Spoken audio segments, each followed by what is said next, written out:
no big speeches when I give out awards. Okay. It's gonna be like, hey, this is the winner. You want to hear about it? Go back to the episode, you chump. Yeah, we did a whole hour on it. Enjoy. Well, and since I called everyone chumps, welcome everyone to an actually very special episode of I Love This, You Should Too. My name is Indy, 350 episodes. Where has my life gone, Randhawa? And with me is Samantha, the chump Randhawa. I'm not a chump. Oh, well, your name suggests otherwise. No, I am You not chump. a chump. You're a chump. How dare you? You're starting this off with a fight. What are we doing today, Sam? Today is a very special episode because it is episode 350 of the podcast. Can you believe it? I actually can't because I thought it was 250. You did say that the other day. Yeah. No, it is episode 350. We have spent a lot more time at this kitchen table than I thought we ever would. Yeah, because we don't use it for dinner. We don't use it for dinner. We use it for... So I guess we use it like the amount most people yes. do. Yeah. So you know what? We're getting its money's worth. Yeah, it's a good table. It is a good table. And I'm excited to give out some awards to some movies we watched. Yes, so for the last 50-ish episodes, 50, we've watched, I don't know how many movies. I could count right now, but I'm not gonna. 26, I think, individual movies, because we have the in-between mini episodes. So we are going to give out our traditional awards and do a bunch of statistics, because everybody loves stats. Everybody's like, I'm going to listen to a podcast just for the numbers. Maybe it's just me, because I keep the spreadsheet, so I'm going to use this for something. Yeah. Well, shall we get down to business? It's business time. So first, we're going to talk budgets. Okay. Whose movies have a higher budget? Mine. By how much do you think? $10 million. More. So Oh. my average movie had just a budget of $6 million. I had a very low budget season. Wow. Huh. Like, Wicked had to have really thrown the curve on mine, so... I think you have the 7 highest budget movies. So my average was 6 million. Your average was 77 million. 77 though, still kind of low. Yeah. Oh, because I had, like, all the Matrixes. I had Wicked. I had some, like, big Hollywood movies happening in my queue this year. Yes, those are the big ones. Your lowest was Dirty Dancing at just 6 million. Wow. What a budget film. And then similarly in the box office, yours are much higher than mine. Mine averaged $41 million off that $6 million average budget, though. Pretty good. Yeah. Wow. At your box office, averaged $307 million. Wow. Bunch of blockbusters in there. I only see exciting movies like that. So the highest box office movies were Wicked and The Matrix Reloaded, followed by Matrix Revolutions, You've Got Mail, Sleepless in Seattle. All of those are yours. And then the lowest ones, I also have some old-timey ones. That but didn't bring in the moviegoers. yeah. And then like Raise the Red Lantern, it got banned. Oh, yeah. So you can't even play that in a theater to, like, make money. But it could be played here. Oh, yeah. So it should have done it. You know what? It had a $1 million budget and made $19 million. That's great. That's very successful. That is very successful. That ratio is pretty good. And the average year of movie, we know who's going to be newer. Me. Do you want to guess your average year? 2010. That's very close. 2005 is your average. My average was 1982 for a difference of 23 years. Wow. That's pretty normal for us, though. We're usually pretty far apart on year. The newest movie, though, was mine, K-Pop Demon Hunters from Right. 2025. But the oldest movie was also mine, and most of the oldest ones were. And I think Caligari from 1920 really skews that down. I think so. Yeah. But I guess K-Pop Demon Hunter skews it up because it can't get any newer than that. True. And runtime. Whose do you think are longer? Mine. Yeah, even though I'm always about like the artsy stuff, my artsy stuff is to the point. Your average movie was 2 hours. Wow, that's long. Average. 120-minute average. My average, a swift 102 minutes, which I think is kind of the sweet spot for movies. So swift. 100 minutes. That's a great length Yeah. for movies. You did have a couple of really short ones that were under 90 minutes because you had those Hallmark movies. Sister swap movies? But you also had Wicked, which was, I think, 3 calendar days? Yes, I think 3 business days. that canceled out the sister swap It really movies did. and kind of equalized the playing field for the rest of my movies. All right, let's get into the fun things. Okay. And let's do our awards. First, we always have the Waddles Award for the best animal friend in a Yes. movie we've seen in the last year. So my runner-up was all the animals in Night of the Hunter. Because there were some pretty cute animals in that montage. It was a good ensemble. I don't think they count as best animal friend, though, because we didn't get to know any of them. They weren't friends? Nope, they were just animals that we viewed. But I had to give the Waddles Award to Derpy from K-pop Demon Hunters. You know what? It's a sweep. Me Because too. he looks like he'd be, 1, great to snuggle, Yep. 2, super fun to hang out with, and 3, he looks like you could ride him around. That's Wow. exactly. Okay. I was going to say you could both cuddle and ride him, I Yes. bet. That was my pitch. So yeah, clearly the winner. Yes. He looks like he could be like a couch for you. Yes. If you're like somewhere where you don't have a couch to sit on, you just Snuggle up with your tiger. get into that derpy couch. And look, I'm not even going to give a speech on the significance of that character in paintings in old Korean art. Okay. Not talking about Because we it. talked about that Listen to the episode. in the episode. And I did make a derpy jack-o'-lantern on Halloween this year You too. did, yeah. So our second award is the Sisterhood of the Traveling Pants Best Human Friend Award. Indy, who you got? So I got some nominees. Okay. First, the old guy from Cinema Paradiso. Uh-huh. Looking out for a young Yeah. kid, let him watch movies. I got Zoe from K-pop Demon Hunters. Mm-hmm. She's the one I'd most want to be friends with, but it's kind of debatable. I think that tells more about you of which one would be your friend. Yeah. But runner-up is Baby from Dirty Dancing because she's looking out for people, and when she doesn't understand something, she learns. Oh, yeah. But my winner is Ozzie Davis, the limo driver from Joe versus the Volcano. Because what a pal he was. Yeah. He was showing that guy the world. And then it's like, yeah, come have dinner with my family. And it's Ozzie Davis, so. So my runner-up was Elphaba from Wicked, because I think that would be like a fun, magical friend to have. Oh, it seems tedious. It seems a little tedious, but I feel like you could have fun with it. Yeah, maybe. She doesn't seem very fun. And she though. could fly. The flying, sure. I appreciate that, but I don't know about fun. I wouldn't want to go to dinner with her. She does not seem like someone who will hold up her end of a conversation. Who knows? You watched many things of I her. did. And then my winner was Jamie Sullivan from A Walk to Remember, because she seems the most sincere. She seems insufferable too. She would always just be making you feel so bad about your choices. You're not going to have a drink around her. Or you are. She's going to judge you about it. I'd be like, hey, Jamie, quit it. She would not quit it. There's one thing you know about Jamie. She does not quit. No, you're right. But She I will have to change you. That's her still thing. think she'd be okay to hang out with. All right, you have dinner with her. I'm going to be hanging out with Ozzie Davis, and he's going to Okay. drive me around in his limo, and then His take wife's me. gonna cook you dinner. Yeah, that sounds great. That's pretty sweet. All right, let's move on to the Kate Hudson Memorial Award for the person you hated, the character you hated, who is not a villain that was meant to be hated. Okay, I only have one because it really jumped out at me. I really hated Trinity in The Matrix. Okay. She gave absolutely nothing. I had no idea why Neo was in love with her. And she wasn't really that helpful. And I think she could have been quippier.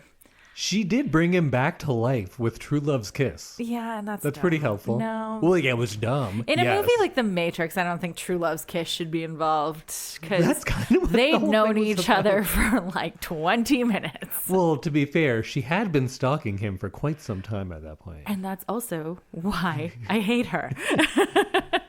Who you got? So we've decided, because of his subsequent appearances after the first one, the Merovingian is a villain, right? So Oh, he can't God. win? Yeah, no, he's a... Man, I hated that character Oh my God, so yes. much. Runners up, Mr. Collins, the guy played by Frank Oz. He's the American embassy official who visits David in American Werewolf in London.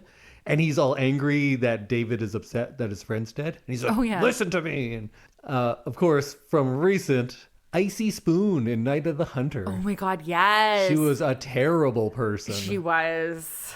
But I gotta give it to whatever Bowen Yang's character was named in Wicked, because he gives this elementary school production performance where it's like, hey mom, look at me, look how big I'm acting. And oh wow, I hated every second of him on screen. He was a very annoying person. He was just gasping and gasping. Oh, so much gasping and so many big-eyed reactions.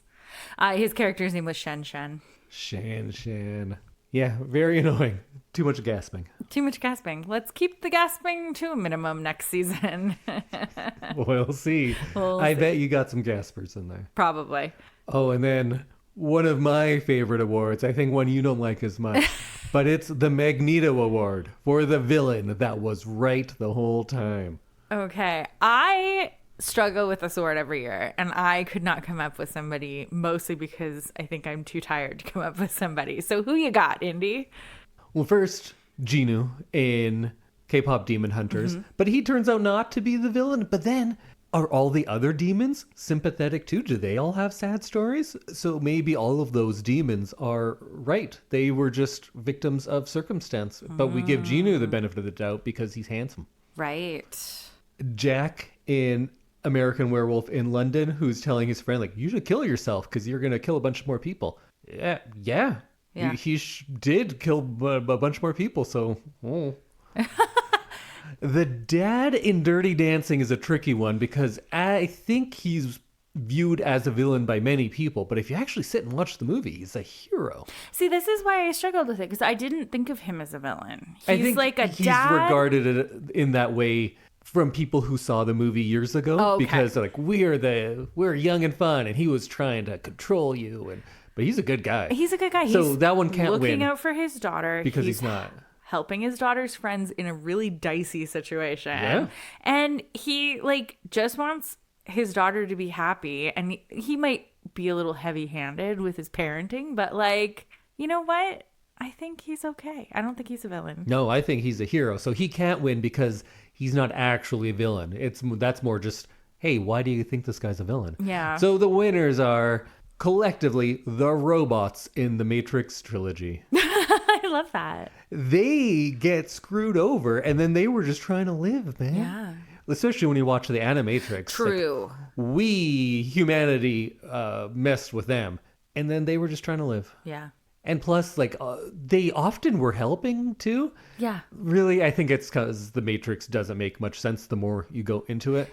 But Yes. robots, they were doing just fine. They had their own city, and then the people had to go, first they had to deny them basic rights. Then they put economic sanctions on them. Then they're like, oh, let's just bomb them. Robots were just trying to live their life. Mm-hmm. Now look what happened. Then it will happen. Whatever. Let's move on. What's happening? To a regular best villain.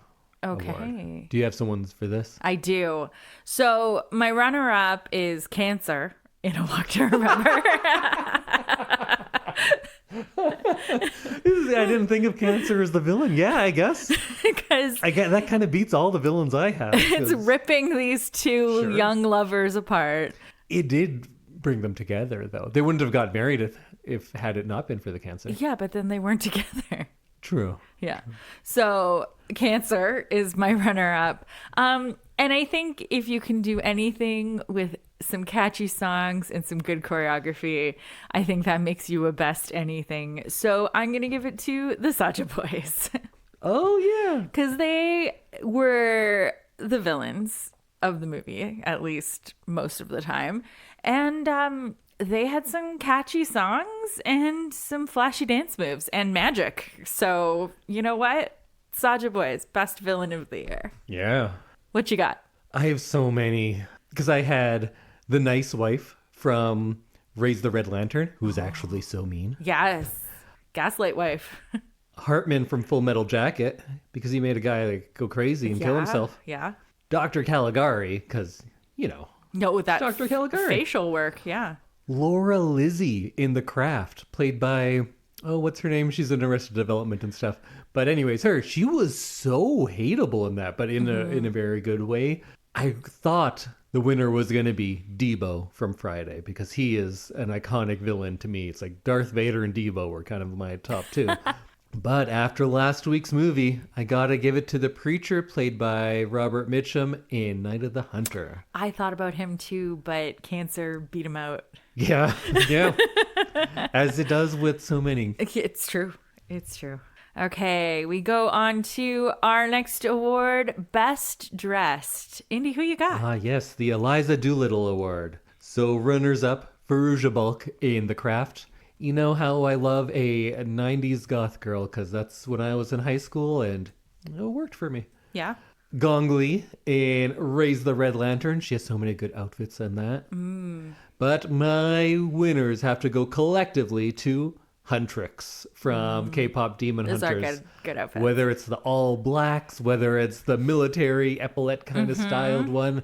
Different outfits all the time, but always great. So my runner-up was also Song Lin from Raise the Red Lantern, because good outfits. The fur lined everything, and like the backdrops and everything that kind of matched her outfits were like perfect. And my best dressed goes to Glinda from Wicked, because she had some really good outfits, and I think that the costume work on that movie was just amazing. So Glinda, you get my vote. Oh, I wonder if she will also win in the next award for the Conversation Award for Best Audio. So we're including soundtrack, mixing, score, everything. So I had Raise the Red Lantern with their mix of diegetic and non-diegetic stuff. That was really interesting. The soundtrack from Friday. That's an all-time classic soundtrack. That's a good one. But I gotta give it to K-pop Demon Hunters. It's true. Every song just crushes. It's so rare to have a musical where every song is good. Just incredible. And that's one of them. Yeah, absolutely. So I had two runners up. One was K-pop Demon Hunters, because those songs were in my head for weeks, and in a good way. And in the world's head for a good year. Oh yes, no, it's still everywhere. I still hear Golden everywhere. Good, I'm glad. And I'm always happy about it. I had to move away from the musicals, and the original Matrix, I thought the sound mixing was quite good.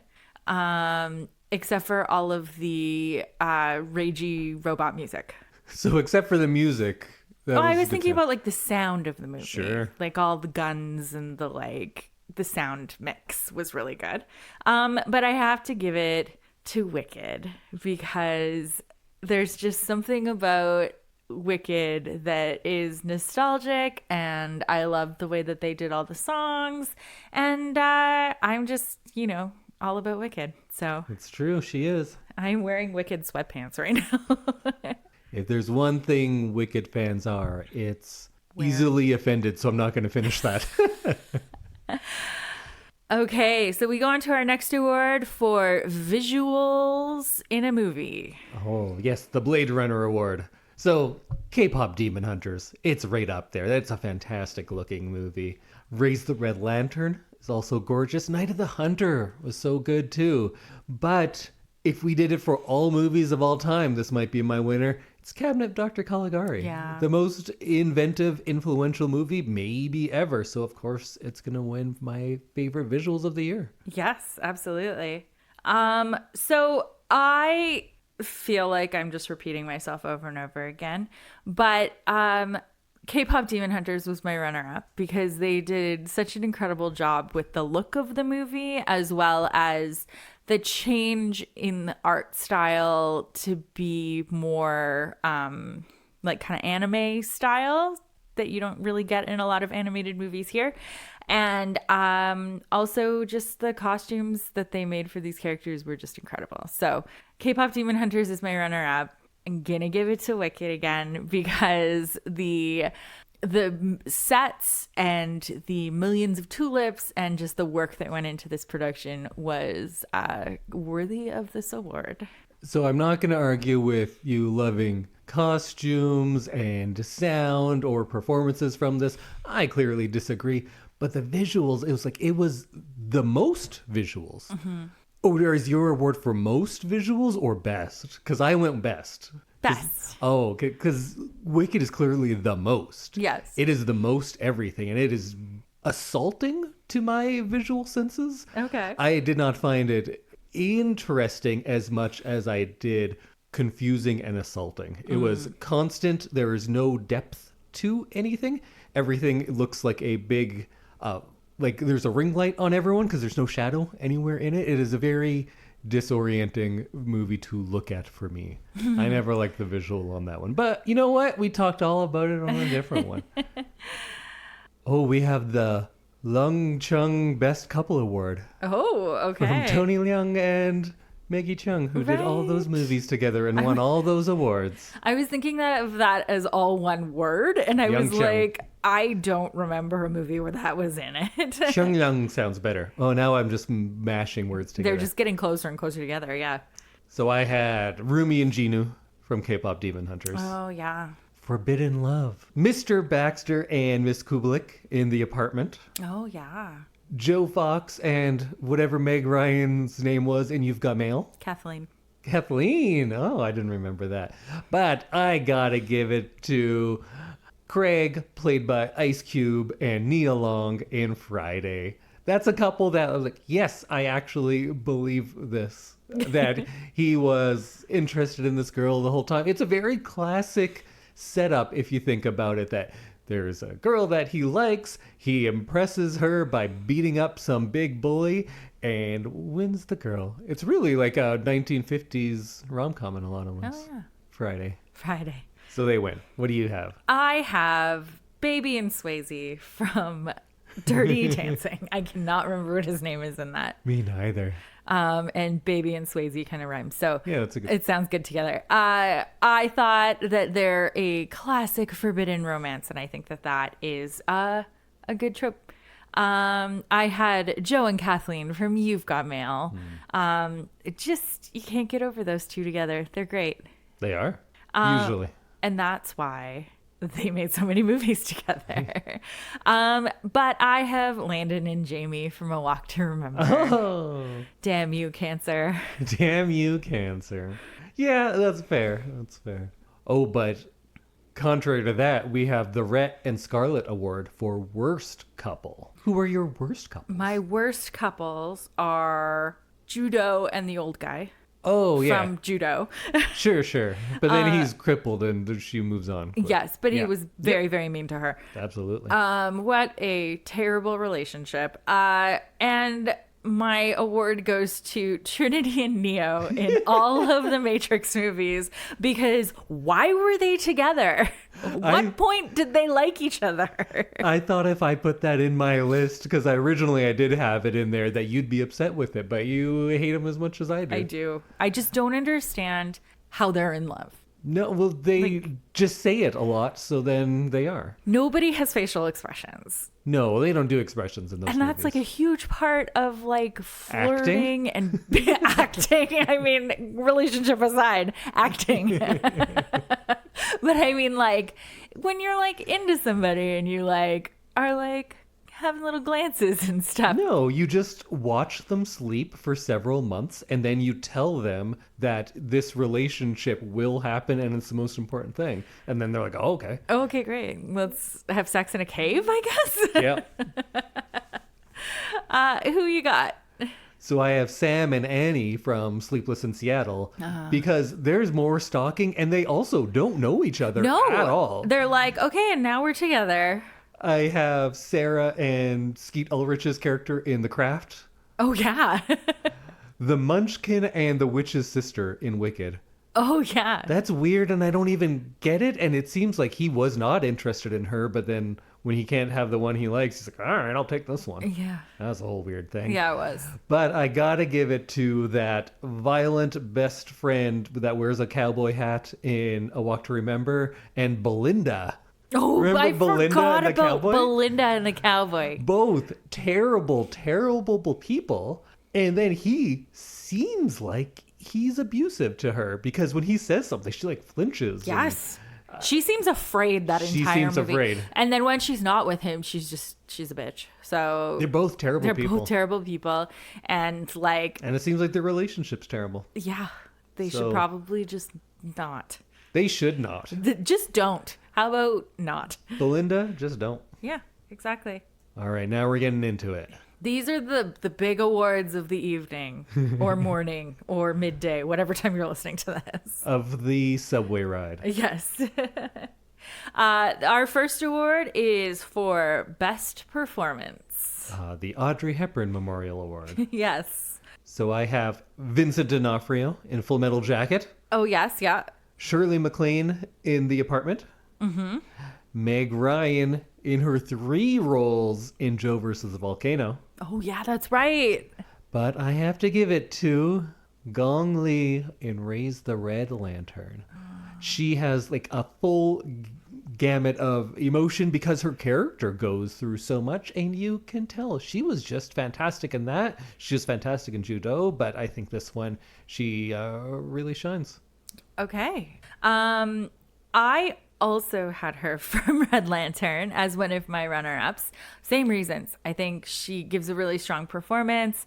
And because there's like not a huge amount of dialogue in that movie, she did a lot of the heavy work through emoting Keanu Reeves and Trinity. And I think that really added to the performance because you got the like quietness and the stillness of the movie. But I had to give it to Dr. Caligari because he Werner Krause had those facial expressions down. He sure did. He was doing the most in every single frame, and I really appreciated that because his face must have been tired at the end of the day. Yeah, he was working. He was doing working that face. So many facial expressions, and they were all huge. Oh, I love that. Yeah. You actually like that movie. That's the craziest thing. 7 years later, and you're still surprised. I am. I'm very happy about that. Okay, we go into our second big award for worst performance. Oh, the Jimmy Fallon Award. Who do you have for this one? I have the Sisters in Sister Swap. Okay. Because, wow. I think only one of them deserves Okay, that. the big wide-eyed movie theater one. You'll have to be more specific. One of the sisters from Sister Swap. I think that's the one I like. Okay. But go on.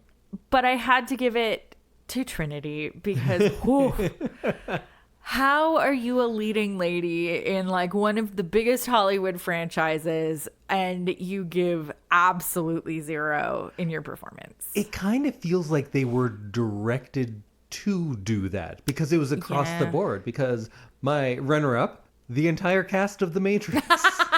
Yeah. And I'll give you like Lawrence Fishburne is doing something. He has some, but I think it's just that he has a natural gravitas to his voice. He's so got even if more. he's flat, it still feels like something while everyone else is delivering lines with emphasis while still doing that like weird robot monotone voice. Yeah. Which is something that Keanu Reeves and Carrie-Anne Moss just aren't doing. But then everyone else in the movie too, like Hugo Weaving starts off good and then just goes insane. Off the rails. Oh, I don't even want to talk about Matrix movies anymore. Honorable mention also to Bowen Yang in Wicked because he's taking the air out of the room. He's sucking it all up and gasping and gasping. But my winner is a character whose name I don't know, but I think you might. from the movie Center Stage. It's the bad boy choreographer who rides a motorcycle and is like, I'm so tough, but also I look like I should have been in Revenge of the Nerds. What a terrible performance. And then I thought, oh, clearly this guy is like a great dancer. And then they kind of got him to act a bit. But no, he was apparently an actor who they got to dance. Yes. Oh, wow. Cooper Nielsen. Cooper Nielsen, also a terrible name. Yes, but he's supposed to be like a professional dancer in that. Why wouldn't you hire a professional dancer? I assumed he was because he was such a bad actor. There's the performance was weird. So many professional dancers who can act. Yeah. Acting, I would argue. There's also so many professional actors who could act. Yes. You could get one of them too. I would say that dancing is a large part acting. Dancing is a large part of acting? Or No, the other way acting around? is a large part of dancing. Sure, I can see that more. Playing a character in a lot of things. Yeah, because there's a lot of performances where they don't dance at all. Yeah. So that's why it only works the one way. Oh, yeah, you're right. But yeah, it goes to that motorcycle guy. He's so tough. He has a motorcycle and a leather jacket. On stage. Oh, that was so brutal. That would destroy the Marley floor and cost thousands and thousands of dollars to replace. Okay. Now we get on to most delicious food. Oh, the Be Our Guest Award. Yes. Who you got? My nominees are the steak in Matrix 1. When Joey Pants is like, I know the steak isn't real, but he gives up. That's right. He betrays humanity for the steak. Right. That's a pretty good steak. It looked pretty juicy and nice. When the wives were allowed to choose the meal in Raise the Red Lantern, the oldest wife picked the best meals, I thought. Oh, yeah. That looked really good. I have Craig's bowl of cereal in Friday. And that would be the winner, but he goes to put milk in. There's no milk, so that can't win. So it goes to the snack spread at the end of K-pop Demon Hunters. They've defeated the demons, and then it's time for couch, and they bring out all these snacks, and I lived in Korea for a while, and a lot of those snacks brought back some fun memories. Plus, they also had some wild snacks that they don't have there, because I think they all had their own flavors of ramen and stuff like that. Which you can buy. Oh. You can buy them here, actually. It's like K-pop Demon Hunters branded? Yeah. You know what? I'd do that. I'd buy one of those. All right. What was your most delicious food? My most delicious food, I had K-pop Demon Hunters as a runner-up because those noodles really got me, and I was very tempted. And I have not seen them in person, or I probably would have come home with them already. But I thought that was a really good option. But my most delicious food is from the Sister Swap restaurant because it all looked pretty good. No, it all had there was one thing that they put on all of them, and Tarragon? it didn't. Was it tarragon? I think it was might have tarragon. been tarragon. But tarragon aside, everything else looked like. I do good. like tarragon. I don't think they were having like tarragon burgers, and I think Pasta. we made special note of how terrible the food was when we were talking about it in the episode. Okay. Well, I think maybe it might have looked good. I think it looked good. And then you hear what's in it and you're like, that's a bad idea. I was going visually. Sure. You're going to be so disappointed when you have yours. Okay. Okay. We do have a special slot here for couple argument because annually we have an argument and we do it on the podcast. Because that's good. Yeah. Because all of our arguments are silly. Yes. But once I brought it up to you, you're like, oh, okay, yeah, I was wrong on that one. So it's already been solved. But the argument was you were upset that in bed I would put too many blankets on you to make you too warm. Yes. And then I said, blankets don't work that way. I cannot push from my side to cover you unless I lifted it and put it on top of you. I can't push blankets on you. They're soft. And then you realized, oh, I've been pulling them on. And actually, really, the argument is, hey, stop stealing my blanket. Okay. Well, that would solve both of our problems. Save it for next year. Does that mean I win the argument section? Yes, you win. Because I don't think any argument that happens from when we're asleep is a good argument. No, that's why I often tell you, don't argue about this. You don't think what you think you think. Okay. Talk to me tomorrow. It's true. I am a very sleepy girl at bedtime. Very argumentative and sleepy. Yes. Okay, it is time for biggest surprise of the season. Who you got? First, how bad the Matrix sequels were. That was a big surprise. They are shockingly terrible. I really thought all of the Matrix was going to be like Fun. bad. It's just bad. Ooh, yeah. The fact that nobody puts baby in a corner, one of the most iconic lines of the 80s. Yes. Nobody put her in a corner. She was never in a corner. And it didn't make any sense No. to the scene. He just said that. But my biggest surprise, possibly of the 7 years of this, and the 7 years of this have been leading to the surprise, that Samantha liked one of my favorite movies of all time, The Cabinet of Dr. Caligari. Well, we agree on those last two because baby not being in a corner was just perplexing to me. Yeah. Because she's never in a corner in this movie. And also Dr. Caligari wormed its way into my heart and I was not expecting that. Just like me. Yep.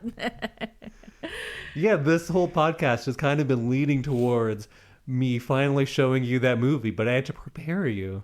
And I think it worked. It worked. And we could just stop doing the podcast now. No, we can't. But now we have benefits to now it. we have like perks. So That would have been a very good last episode. I would have been fine with like, all right, that's it. and we're done. This Goodbye. is what this was all for.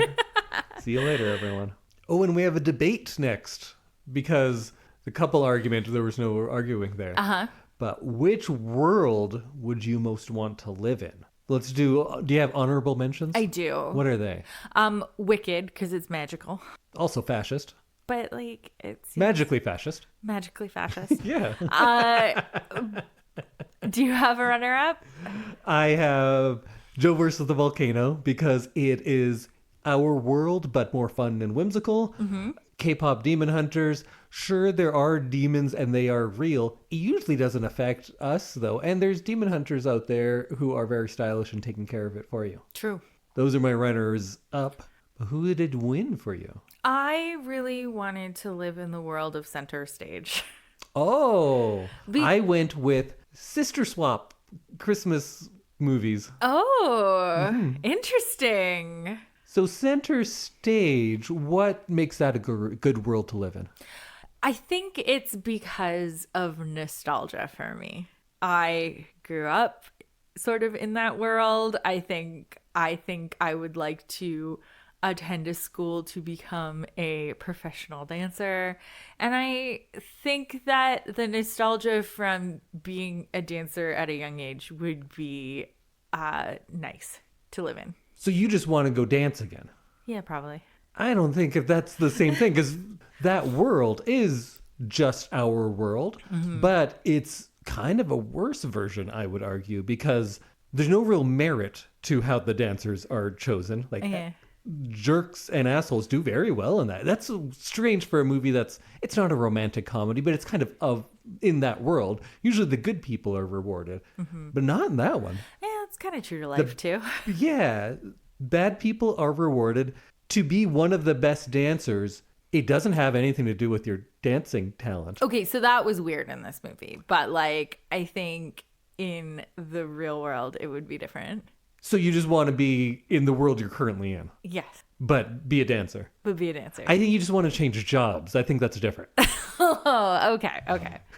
Well, what you got? So Sister Swap and many Christmas movies, sure, things don't really make sense. True. But everything works out in the end. And this is a world where you can be a black man and go to a small town in Utah and everyone welcomes you in. Like, hey, how's it going? Yeah. Come on, do all these.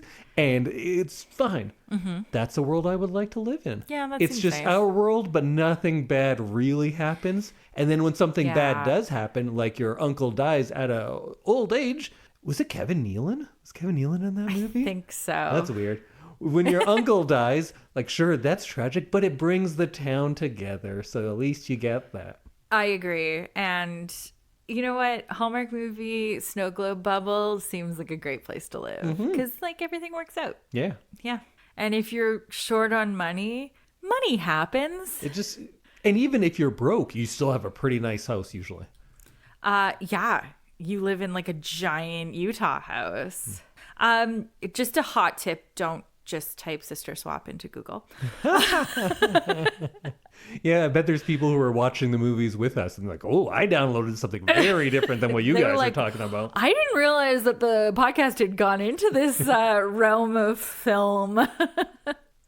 But yeah, no, and you have 100 nice coats and your hair always looks great.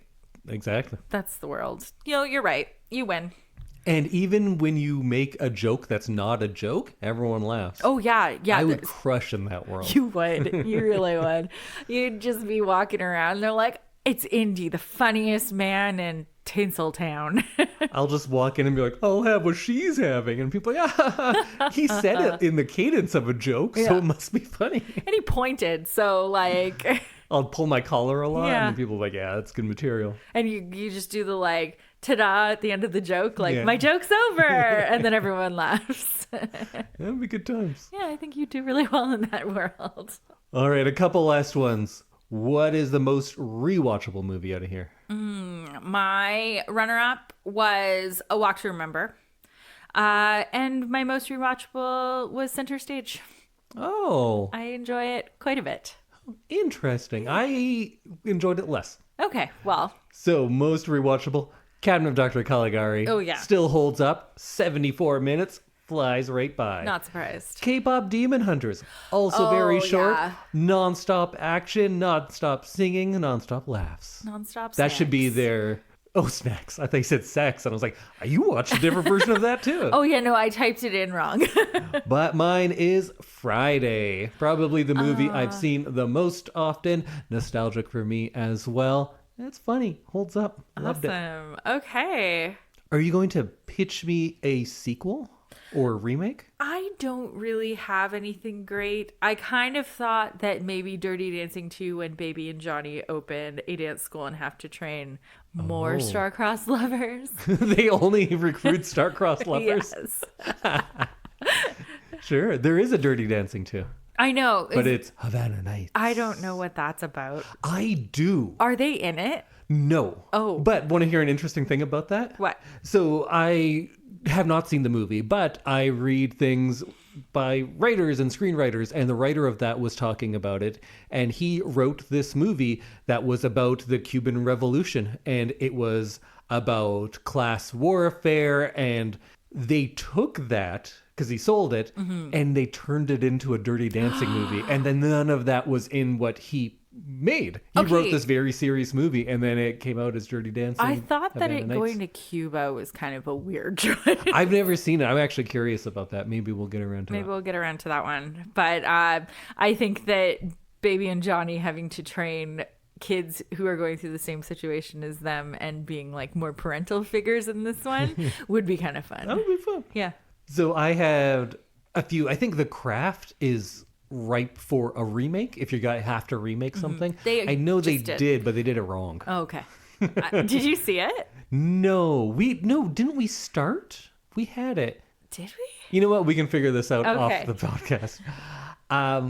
I like the idea that every movie is a Matrix movie. So we're watching Dracula, and at the end, it's like, oh yeah, he's an old program. So everything just is a reveal at the end that it was in the Matrix. I think that's Right. fun.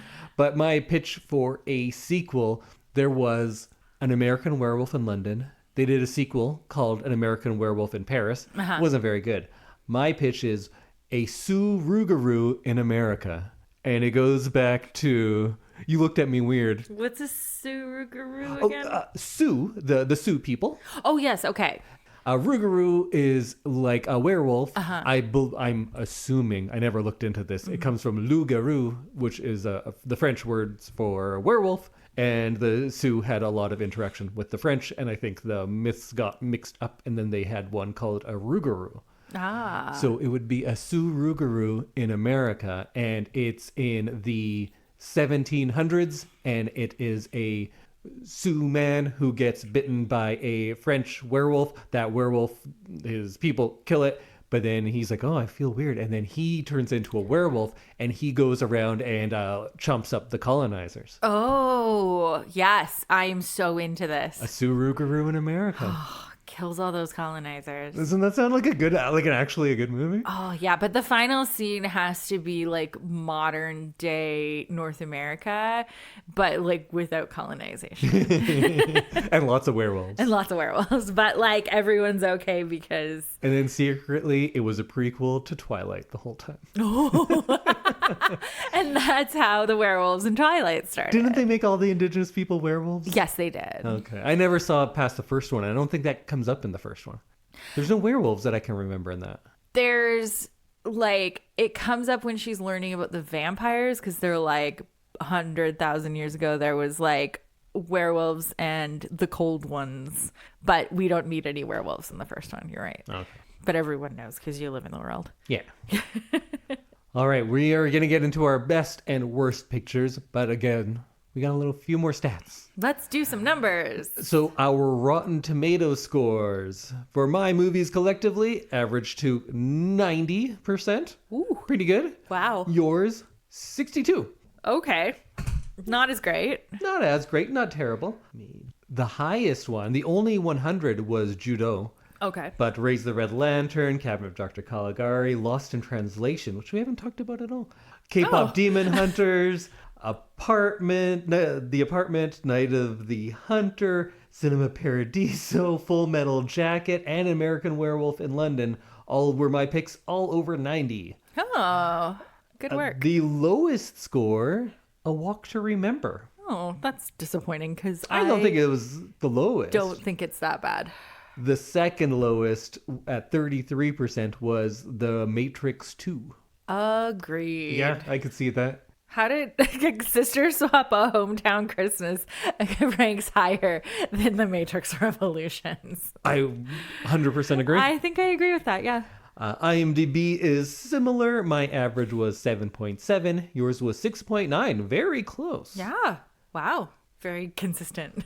And then the classic thing of how we rate our own movies versus each other's. I rated your movies at a 5.2 average. Oh, okay. Not great. Not the worst. It's a passing grade. My highest rating for one of your movies was The Matrix. Oh. That's pretty good. Yeah. The first one. Yeah, it was. Your rating for your own movies was a 6.8 average. Uh-huh. So you kind of like your movies. I kind of like my movies, but... For a podcast called I Love This, You Should Too. This comes up every year. You tend to like mine much better. This year, however, not necessarily the case. Okay. I rated my own movies at an 8.6 because I loved them, and I thought that you should too. Uh-huh. And like every episode, you'd say, I liked it. And you did. You rated my movies at a 7.4. Okay. So you still liked mine more than yours. Yes. But it was very close this year. I think it was. That's closer than I think it's been. Yeah, usually you hate your movies. And I love your mine. movies. Yeah. But this... Even though you never admit to loving mine. But you do say that you love I like them quite a bit. Yeah, exactly. That's exactly what happens. You say you like them I know. quite a I was bit. just quoting it. But we're not going to get into which movies we rated lowest and highest because we have the Mac and Me Award for Worst Film. What are your nominees? My nominees are The Sister Swap 1 and 2. But I had to give it... I know I rated the original really well, but I have to give it to the Matrix movies as a whole. Whoa, the whole thing. Because... 2 of them are good. 2 of them are good. If you include the Animatrix as one of them. But 3 of them are garbage. That is true. And the majority rules here. Because it felt like really hard work to get through those ones to get to the Animatrix again. So the Matrix movies, you are my worst film in brackets of the year. Wow.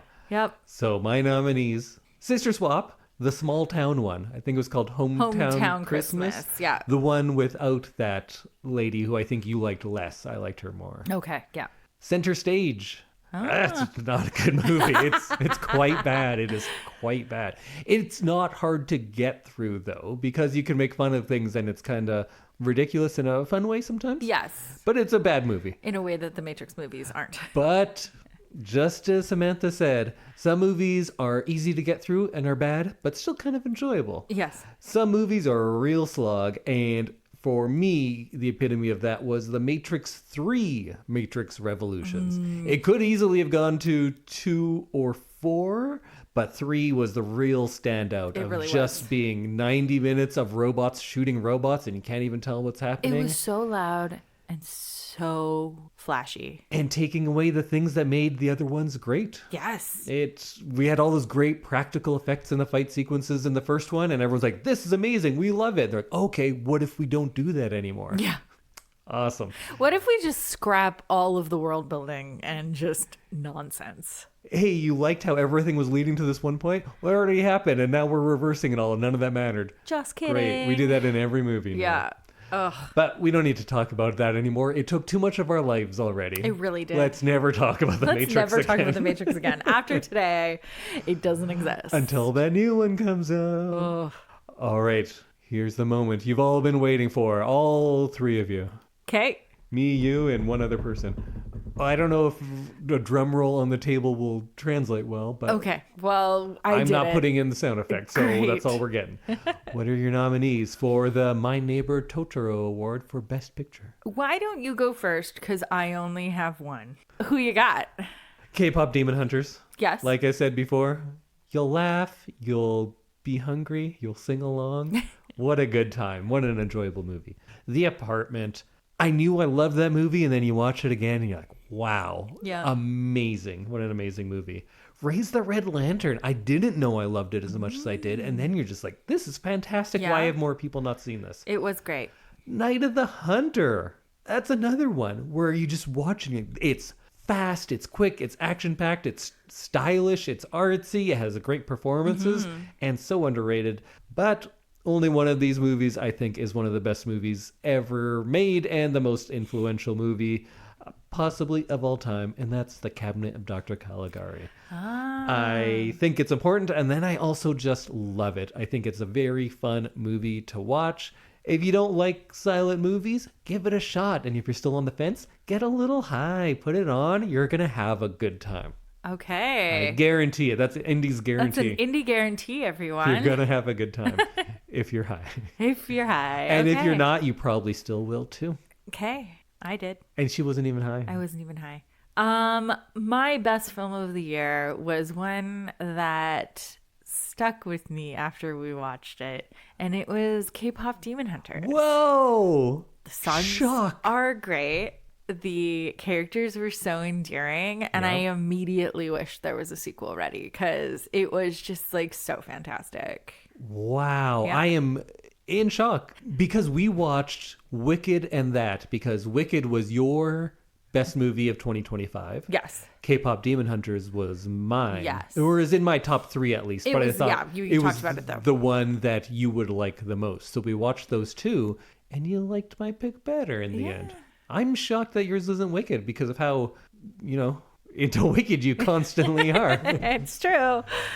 But no, K-pop Demon Hunters. It's better. It really Agreed. united the world for a little bit there too. Better songs. It was great. You heard it here. Samantha says K-pop Demon Hunters has better songs than Wicked and is all around better and more enjoyable. That's what you said. You meant it though. Not really.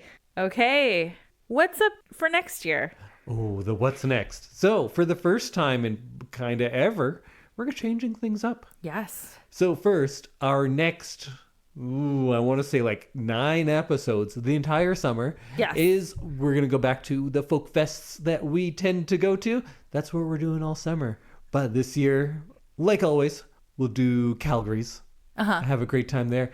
Edmonton, we've been going for, Samantha's been going for her entire life. But this year, we're also going to Bear Creek Folk Festival in Grand Prairie. So Yes. thanks so much, Bear Creek folks, for having us over We there. are so excited to see you. So we'll do our preview episodes. We'll have live-ish episodes from there, and that's going to take us through the summer. But what we are changing, we are getting away from the classic format for at least a year. Maybe we'll go back. We'll see how we feel about it afterwards. But we always do we each have a thing of the fortnight, and One person picks a movie that the other person hasn't seen and talk about it a little bit, and then we watch it for the next week. That's what we've been doing. It's been working great. But we kind of got into some longer things, like when we did Judo and Raise the Red Lantern and Hero, going into like a little Zhang Yimou suite. That was fun. We kind of got onto like a little thing. And we were like, there's lots of those we can do. And then Samantha said, let's watch all the Matrix movies. It was less fun, but it was kind of interesting to be in one thing for a while. In a world. Yeah. Let's immerse ourselves. So that's more of what we're going to do. We are going to do a few different series of movies. I can tell you that the first one we are going to do is going to be vampire movies, because it'll be going over Halloween. But we're going to do so many, and we're going to take it right all the way into almost Christmas time. Because I think we'll do 9 weeks of vampire movies. 9 vampire movies. Woo! It's hard for me to whittle the list down. You have named the list to me many times, and then you think of 5 more. Yeah. It's tough. It's very tough. I'll probably end up doing most of the curating of the list, just because I probably know more of a variety. But part of it is always to be like, which ones will Samantha like? And anytime you have something, like, we'll probably do a bunch of Keanu Reeves movies. Yeah? Sam loves Keanu. I do love Keanu. And I like a lot of Keanu. We also have some things that we might want to go back and finish up, because we started some series like Twilight. Maybe we'll revisit the Twilight saga. Sure. I also thought like classic musicals from the 40s, 50s into the 60s. Oh, yeah. That would be a fun one. The 80s musical revival. Oh, yes. Or 80s dance movie revival. I always talk about New Hollywood, the 67 to 79 as being my favorite era. Maybe going through some of those would be fun. Haunted house movies. There's so many good trilogies out there, from Three Colors, the Apu trilogy. I think you don't know what either of those are, but they're good stuff. And this will give me the opportunity to actually see new movies that I might like more often, because a lot of the times I've seen my movies and I love them. And many times I know your movies too, so then we can get some new fresh ones in there for both of us. Absolutely. I have like 20 pages of lists. Do you want to hear some other potential titles? Sure. Japanese horror essentials. Okay. Found footage horror. Oh. Mockumentaries. Oh. Buddy cop films. Whoa. Shakespeare. Oh, yeah, that's a good one. We've been talking about that one for years. Monster movies through the years. Oh, that's kind of like a horror section, it seems like I had there. Road trip movies. Ooh. Bank robberies and heists. Ooh, yeah. Movies dealing with artificial intelligence. Uh-huh. Before AI was like a big thing in pop culture, like, or just regular culture all the time, there's a lot of good movies dealing with it. Any sport. Which sport should we do? Do a bunch of baseball movies? Remember when I watched 50 baseball movies and talked about them on this? I do. So I have a very good list of the top 10 baseball movies. I'm ready for that. Yes. And then maybe some more that are time specific, like 80s action movies, or one I had called indie breakouts of the 1990s. Not indie me, but independent filmmakers who had a big hit and then went on to have big careers after that. There's a lot of those in the 90s. 80s teen essentials. I feel like there's a lot of good 80s movies that you know about. Yes. But you haven't seen. Like, I don't know if you've even seen Breakfast Club. How about Pretty in Pink? Stand By Me? 16 Candles? I feel like I've seen a few of those, but not recently. Let's do it again.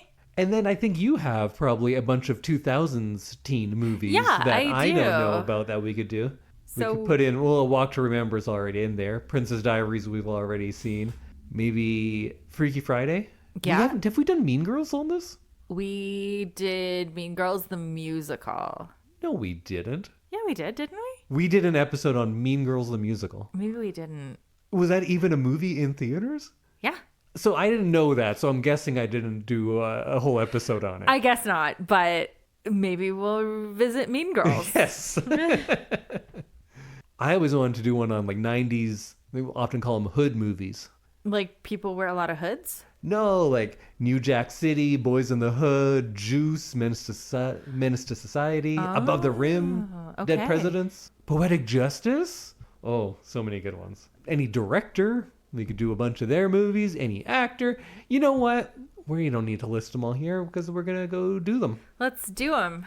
I got carried away and have made, I think, about 60 to 70 lists that each have 10 to 20 movies on them. That's a lot of movies. It is. I got carried away. But I'm ready. Okay, well, I'm not, but I'm sure I can cobble something together as usual. And I have like 4 months to get ready. Yeah, you know what we're doing for the next 2 months and the 2 months after that. So. Yes, I'm good till Christmas. Folk fests and vampires. Oh, and then Christmas. We're doing Christmas movies. Yeah. So really, you're good until January. Okay, well, we will see you in the next episode when we launch into the summer fun. Folk fest fun. Woo! Bye, everyone. Goodbye.